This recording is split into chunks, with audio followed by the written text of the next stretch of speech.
एकजुट रहोगे, संगठित रहोगे तो सफल हो जाओगे, बिखरोगे तो बर्बाद हो जाओगे। दोस्तों नमस्कार, हमारा नाम योगेश शुक्ला है और आप इस समय निष्पक्ष संदेश देख रहे हैं। 69,000 उत्तर कुंजी से संबंधित समस्त अभ्यर्थी जो सुप्रीम कोर्ट की लड़ाई सरकार से लड़ रहे हैं, उन सभी अभ्यर्थियों से मेरा निवेदन है कि आप लोग एकजुट रहें, संगठित रहें, क्योंकि सरकार अपनी पूरी ताकत लगाएगी आप लोगों को बीच में फूट डालने की, आप लोगों को बिखेरने की। अगर आपने जरा भी गलती की तो समझ लीजिए आपके साथ बहुत बड़ा विश्वासघात हो सकता है। आप लोगों को असफल बनाने के लिए सरकार कोई कोर कसर नहीं छोड़ेगी। मैं कुछ आपको उदाहरण दे रहा हूँ। अभी किसान आंदोलन पूरे देश ने देखा, सब आप लोग जानते हैं कि किसान जिस तरीके संगठित थे, उन्होंने सरकार, केंद्र सरकार को झुका दिया। सरकार ने सारे हथकंडे अपनाए, सरकार ने किसानों के खिलाफ किसानों को लड़ाया है। तमाम छोटे छोटे संगठनों को किसान सरकार, केंद्र सरकार, राज्य सरकारें सरकार के समर्थन में उन लोगों से अपने तमाम तरह की रैली करवाई या अपने समर्थन में पेपरबाजी करवाई, मीडिया में स्टेटमेंट दिलाए। क्या क्या नहीं किया। कहने का मतलब आप छात्र हैं तो छात्र के बीच में फूट डाली जाएगी। जिस समुदाय से आप संबंधित उनके बीच में फूट डालकर सरकार अपना उल्लू सीधा करती है। मेरी बातों को गौर से सुनना। लेकिन सरकार, जो असली किसान थे वो संगठित थे, एकजुट थे, उन्होंने केंद्र सरकार को झुका दिया। केंद्र सरकार को किसान बिल वापस लेने पड़े। आप लोग सोचते मैं इधर उधर की बातें कर रहा हूँ, मैं आपको उदाहरण दे रहा हूँ, क्योंकि कुछ आप में से तमाम ऐसे लोग हैं, मुझे फ़ोन भी करते हैं, होशियारी दिखाते हैं, छीटाकसी भी आपस में आप लोग करते हैं, सब मुझे जानकारी है। इसीलिए मैं आप लोगों को कह रहा हूँ। अभी 2-3 साल पहले जो इस समय देश में घटित हो रहा है हिंदू मुस्लिम के नाम पे, आप सब जानते हैं, उसके बारे में थोड़ी सी आपको बता रहा हूँ। 2-3 साल पहले 50 देश के 50 बुद्धिजीवी ने, उसमें तमाम थे, लेखक थे, फिल्मकार थे, आईएएस अधिकारी थे, तमाम लोगों ने केंद्र सरकार को पत्र लिखा कि देश में इस समय जो हो रहा था, उस समय हल्का हल्का शुरुआत हो रही थी, इतना जो इस समय माहौल है इससे कम था। तब उन्होंने केंद्र सरकार को आगाह किया था कि जो इस समय देश में हो रहा है ये देश के लिए अच्छा नहीं है। पता उनके खिलाफ क्या हुआ? उनके खिलाफ राष्ट्रद्रोह का केस लगाया गया और उनकी काट के लिए अन्य आईएएस अधिकारी या बुद्धिजीवियों के द्वारा सरकार ने अपने पक्ष में पत्र लिखा के उसको उसमें रिलीज करवाया। तो जो मैंने कहा, जिस समुदाय से आप संबंध, उसी के बीच में फूट डालना, और सरकार अपनी मंशा पूरी करती है फूट डाल करके। इतनी खतरनाक मंशा जो इस समय सरकारों की है, राज्य सरकारों की, केंद्र सरकार की, इतनी खराब मंशा तो अंग्रेजों की भी नहीं थी। आप लोगों, सब लोगों ने नारा सुना होगा, सब लोग जानते हैं कि अंग्रेज कहते थे फूट डालो राज करो। वो केवल हिंदू मुस्लिम थोड़ी फूट डालना चाहते थे, लेकिन यहाँ इस समय तो छात्र को लड़ाया जा रहा है, किसान को लड़ाया जा रहा है, जाति को लड़ाया जा रहा है, धर्म को लड़ाया जा रहा है। हर समुदाय में फूट डालो राज करो। यहाँ तक कि जेएनयू विश्वविद्यालय आप सब जानते हैं दिल्ली में, वहाँ पे छात्रों में गुटबाजी करा, किस तरीके मारपीट अभी पिछले साल करवाई गई। कुछ नकाबपोश आए दूसरे संगठन के लोग और अपने ही छात्रों किस तरीके पीटा था बेरहमी से। तो सरकार आपको नीचा दिखाने के लिए कुछ भी कर सकती है। अभी इसके पहले आपके खिलाफ हुआ, आप लोगों ने ध्यान नहीं दिया। जब आप लोग डबल बेंच से 1 नंबर आप लोगों को बढ़ा, आप लोग जीत हासिल किए, उसके कुछ दिन बाद तुरंत, शायद मेरे समझ में 1-2 महीने बाद, कुछ आपके ही बीच के कुछ लड़कों ने सुप्रीम कोर्ट में याचिका डाली, स्टे की मांग किया हाई कोर्ट के खिलाफ। उनकी याचिका संयोग था कि उनकी याचिका रद्द हो गई, डिसमिस हो गई, और उन्होंने केवल संयोग बस डाल दिया। ये मत समझना वो एक संयोग नहीं था, वो सरकार का प्रयोग था। सरकार ने प्रयोग किया था कि शायद स्टे मिल जाए, हम आप लोगों को टरका दें। ये सरकार का प्रयोग था, लेकिन सरकार का प्रयोग आप लोगों की एकजुटता ने असफल कर दिया। इसीलिए मैं कहता हूं कि आप लोगों की 11 जुलाई को जो तारीख लगी है उसके पहले आप जरा भी बिखरने का प्रयास मत करना, एकजुट रहना, संगठित रहना।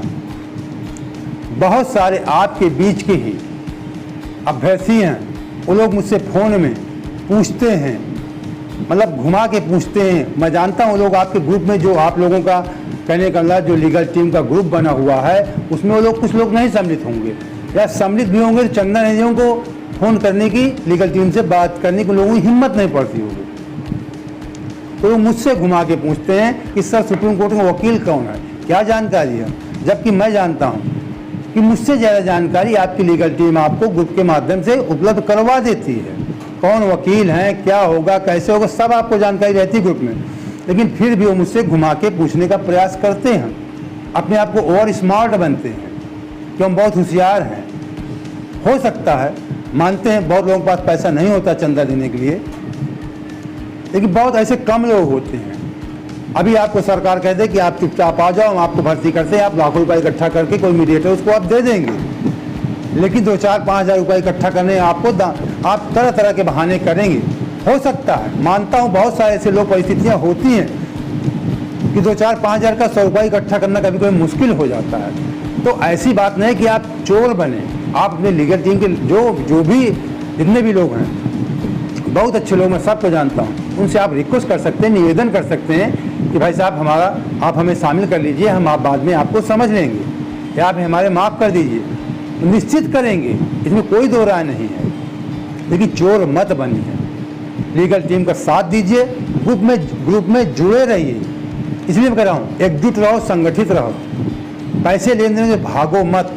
पैसे नहीं है, अपने लीगल टीम से रिक्वेस्ट कर लो कि भाई साहब हमें जोड़ लीजिए, अभी हमारे पास पैसे नहीं है, हम आपको दे देंगे, नौकरी पाएंगे, साथ रहेंगे, यूनियन में रहेंगे, कहीं भाग नहीं जाएंगे, आपको बाद में दे देंगे, ज्वाइनिंग के बाद में दे देंगे। तो आप लोग संगठित रहें, खींचतान मत करें पैसे की वजह से। नहीं है, उनसे रिक्वेस्ट करें, जुड़ जाएं।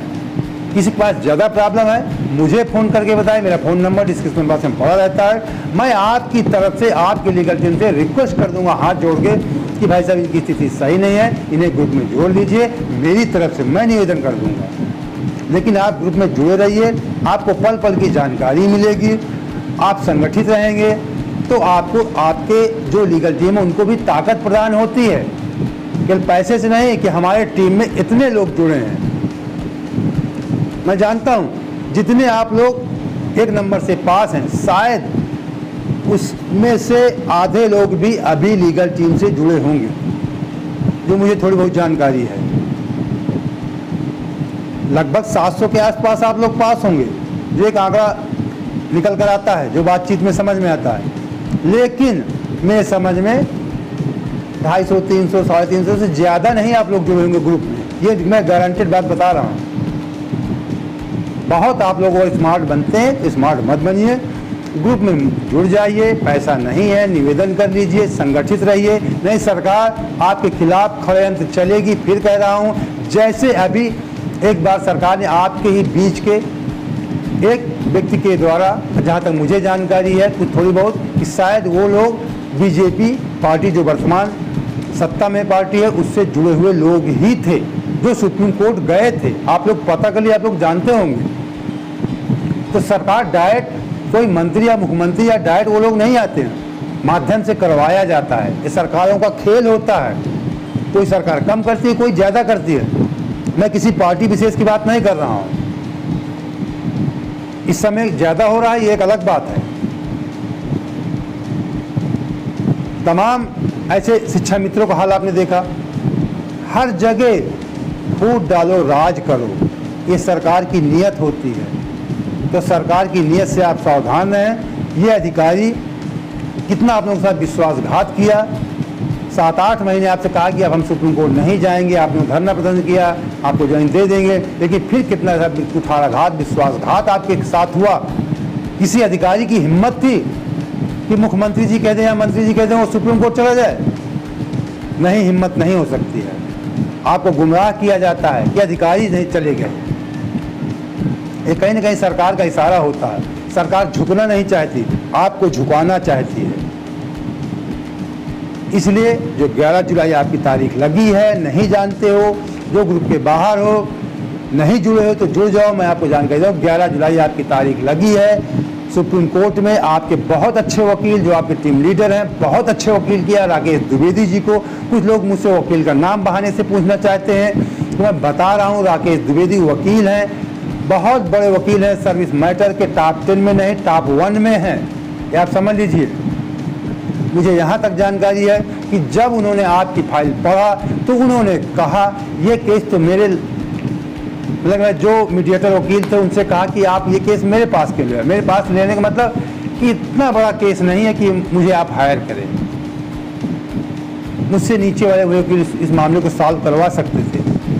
जो आपके मीडिएटर वकील, उन्होंने कहा कि नहीं सर, बच्चे डरते हैं, सरकार की मंशा ठीक नहीं है, इसलिए हमने आपको हायर किया है, आप बच्चों का केस अच्छे से लड़िए। उन्होंने कहा चलिए ठीक है। ये राकेश द्विवेदी जी ने कहा। उन्होंने आपकी फाइल अध्ययन किया, कहा कि इसमें ज़्यादा कोई दम नहीं है। तो आप समझ सकते हैं कि आप जीत के एकदम करीब हैं। भोलेनाथ चाहेंगे, मैं अभी केदारनाथ गया था, भोलेनाथ से प्रार्थना करके आया कि आप लोगों को जीत सुनिश्चित हो जाए, जल्द से आपको ज्वाइनिंग मिल जाए। फिर प्रार्थना करता हूँ भगवान से कि आपको जल्द से जल्द ज्वाइनिंग मिले। आप 11 जुलाई या तारीख आगे पीछे 2-4 दिन होती है, उसमें आपको सफलता प्रदान हो। 99% मुझे विश्वास है कि आप लोग सफल होंगे। 1% ईश्वर पे, भोलेनाथ पे छोड़ दीजिए। इधर दिमाग मत लगाइए, शंका मत करिए, आप लोग जीत जाएंगे। एकजुट रहिए, संगठित रहिए, सफल हो जाओगे। दिमाग लगाओगे, बिखरोगे तो बर्बाद हो जाओगे। मैं फिर आपसे कहता हूँ। तो दोस्तों, उम्मीद करता हूँ कि अगर आप पहली बार जुड़े हैं, पहली बार मुझे देख रहे हैं, तो मेरे चैनल सब्सक्राइब कर लीजिए, लाइक करके अपने दोस्तों को शेयर भी कर दीजिए, बेल आइकन जरूर प्रेस कर देना और लगा देना कि हर तरह के हम वीडियो डालते रहते हैं, उसका भी नोटिफिकेशन आपको प्राप्त हो जाए। जय हिंद, जय